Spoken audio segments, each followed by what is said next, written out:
अस्सलाम वालेकुम नाज़रीन, वीडियो देखने का बहुत बहुत शुक्रिया। हैरान कुन टीवी में एक बार फिर से आपको खुशामदीद कहते हैं।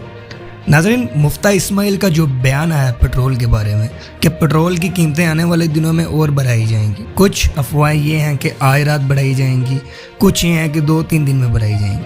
लेकिन नाज़रीन, इस बयान के बाद आप इम्पोर्टेड हुकूमत की नाअहली का अंदाज़ा लगा सकते हैं। नाज़रीन, जब इमरान खान साहब की हुकूमत थी तब ये लोग इम्पोर्टेड हुकूमत के लोग लॉन्ग मार्च करते थे, महंगाई मुकाओ मार्च करते थे। इनका नैरेटिव तब ये था कि महंगाई है, बेरोज़गारी है, लोग मर रहे हैं, ये सब कुछ हम ख़त्म करेंगे, हम लोगों की ज़िंदगी आसान करेंगे, हम रोज़गार लाएंगे। लेकिन नाज़रीन, इन्होंने एक एजेंडे के तहत इमरान खान साहब को हटाया। नो कॉन्फिडेंस मोशन करके इन्होंने इमरान खान साहब झूठी इन्होंने साजिशें करके, अमेरिका की साजिश करके, बाहर मुल्क की साजिशों में मुलव्वस होकर इन्होंने इमरान खान साहब को हटाया। और हटाने के बाद जैसे ही ये गवर्नमेंट में आए तो मुफ्ता इस्माइल सबसे पहले वाशिंगटन गए IMF से मीटिंग करने के लिए।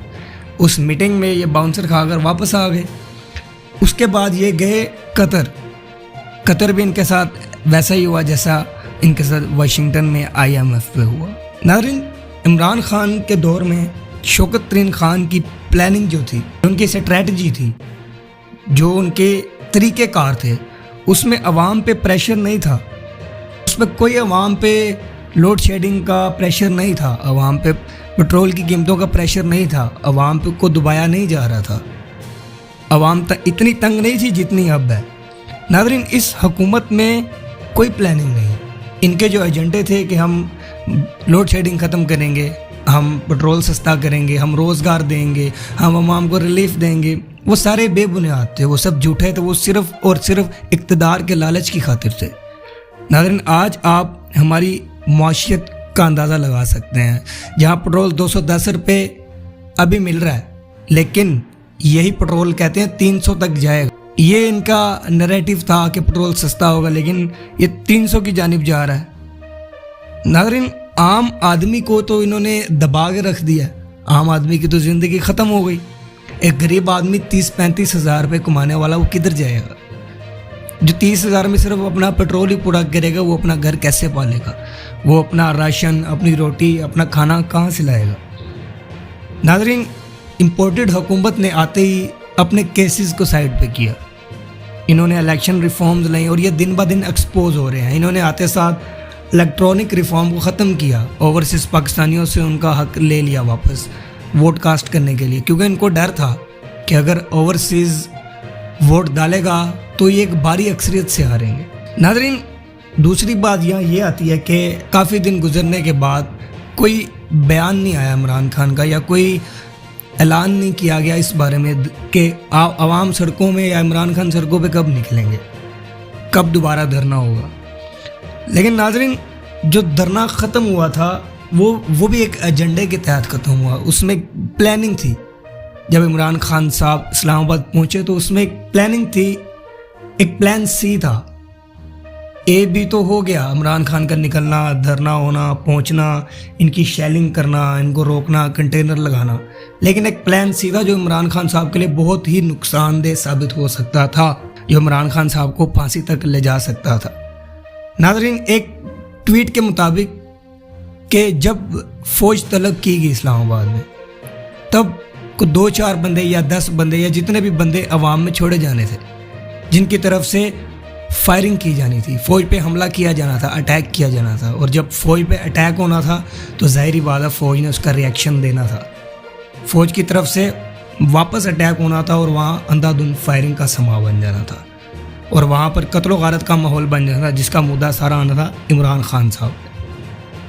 लेकिन इमरान खान साहब को जब अंदर की खबर मिल गई तो उन्होंने बहुत ही समझदारी से वहीं से अपना धरना ख़त्म किया, अवाम का सोचा, अपना सोचा, अपने मुल्क का सोचा, और वो वापस आ गए। लेकिन वो अभी चुप इसलिए बैठे हैं क्योंकि वो एक नया तरीक़ाकार सोच रहे हैं, एक नई स्ट्रैटेजी के तौर पे आएंगे।